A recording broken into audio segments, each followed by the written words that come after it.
পদ্মা সেতু নিঃসন্দেহে এটি বাংলাদেশের একটি ঐতিহ্য।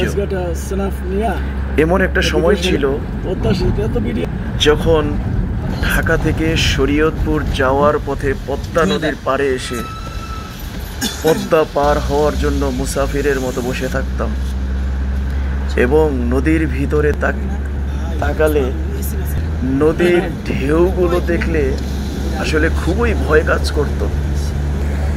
সেই পদ্মা নদীর দিকে তাকাইলে ধুধু ধুধু করতো, এমন একটা সময় ছিল।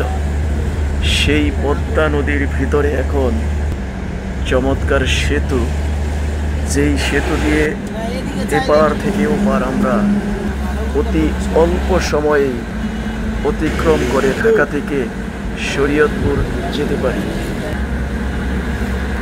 যাই হোক,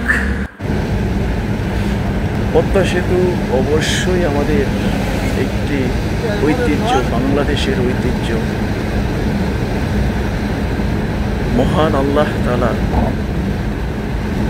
আমাদের জন্য এই পদ্মা সেতুর ব্যবস্থা করে দিয়ে আমাদের ঢাকা থেকে শরীয়তপুর, ঢাকা থেকে তথা দক্ষিণবঙ্গের সকল মানুষদের জন্য একটি সুব্যবস্থা করে দিয়েছেন। আমরা আশা করি ভবিষ্যতেও আমাদের দেশে এই পদ্মা সেতুর মতো এইরকম জনবান্ধব অনেক প্রকল্প বাংলাদেশে পর্যায়ক্রমে আমাদের দেশে হতে থাকবে এবং আমাদের দেশ উন্নতির দিকে যেতে থাকবে, সেই আশাই আমরা করি।